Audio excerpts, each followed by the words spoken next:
In this episode, I want to share my quick thoughts about the Kokatat Maximus Centurion PFD.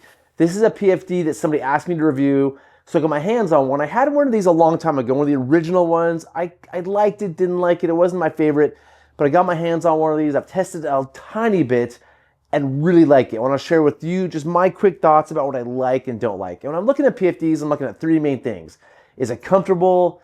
Does it have great pockets? Does it have good flotation? Those are the three things I care about the most. With this thing, yes, it's comfortable. It just feels really good. I think they even use like that, the flotation that curves around your body. It's very, very comfortable. If I'm rafting, I want a PFD that sits low, and this thing sits low, definitely noticeably lower than something like the Astral Indris or the Green Jacket. I definitely feel that I can set it so it sits low. If I'm kayaking, I'll probably have it sit a little bit higher because it's hard to sit in a kayak when it sits this low.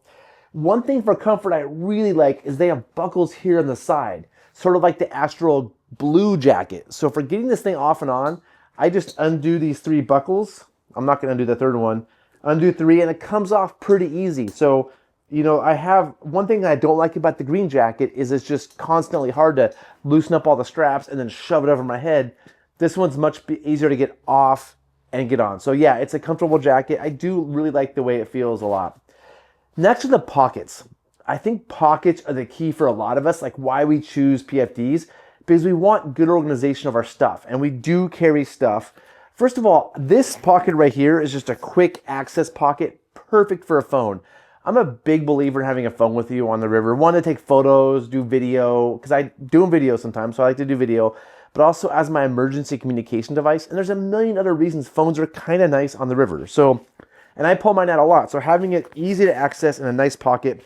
And the clamshell pockets that go down, if you can't get it closed for some reason, you're gonna lose whatever's in there. This pocket, if I can't close it, gravity is still keeping it in there. So I kind of like, I can just shove it in there really quick zipper, and it closes.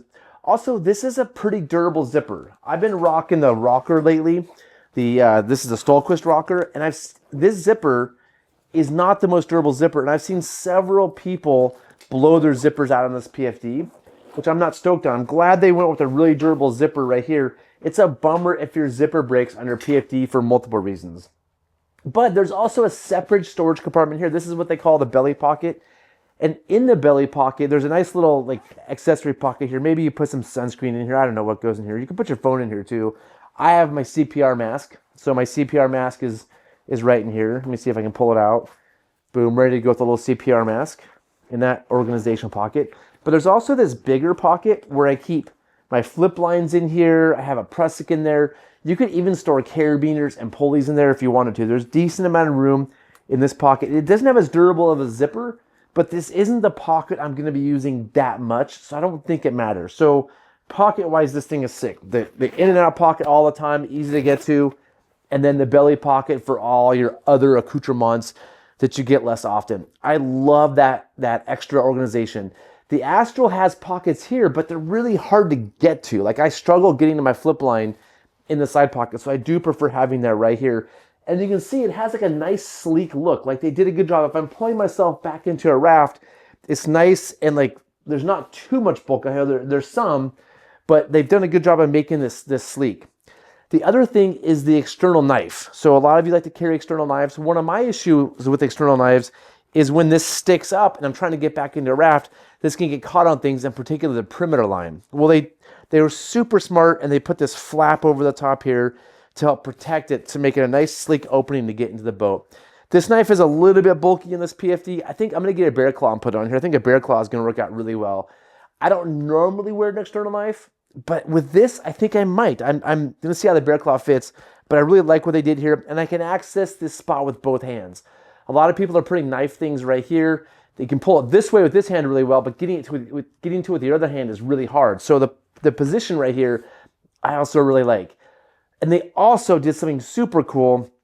Behind the belly pocket is this little magnet enclosure for a foldable knife. I think foldable knives are superior for so many reasons. The one reason I like external knives, the quick access. Like let's say you quickly need to do something. You don't have 10 seconds to put your knife out for. But most folding knives have better blades and they cut stuff better. And so having this little magnet pocket right here, it's a brilliant place to put it. I can access it with both hands if I want to. So if I don't have an external knife, I have a great spot right here I mean, this is the best spot I've ever seen for a folding knife in a PFD. I'm pretty jazzed on that part too. So the last thing we'll talk about is flotation. Most PFDs now, they're just going with bare minimum flotation, whatever that is. I think it's like 16 pounds or 16 pounds some ounces, whether it's small, medium, or large. And Kokatat realizes that bigger people might need more flotation. I'm more mass, and so when I'm underwater, I want to move up as fast as small people. I'd like some extra flotation. So the small version has like 16 pounds, 5 ounces, something like that. The medium version has 17 pounds, I think 5 ounces. This larger version for a person like me has 18 pounds of flotation. Now that's not high flotation. That's maybe not even medium flotation. For high flotation, I'm gonna say is like 23 pounds and above. So it's still not a ton of flotation, but it's more than 16. And so if I'm gonna have a more sleek PFD, if I'm gonna wear this for like lower water trips or for kayaking, I appreciate the extra couple of pounds for a bigger person like me. I appreciate that they've graduated these by flotation. So I'd love it to have more flotation, but I'm certainly happy to have the 18. So those are my quick thoughts. I'm now looking back, kind of bummed I've overlooked this PFD for a long time. It's really nice. I'm super stoked on it. Again, I've only used it for one day, but I'm going to go out and use it a bunch this next month. I'll do a more detailed review of what I think about it when I've paddled it a bunch. If you have thoughts, if you've paddled with it, if you've used it, if you have questions, put that all in the comment section below. It'll help me prepare for my review that I do later. So that's it for this episode. Thanks for watching.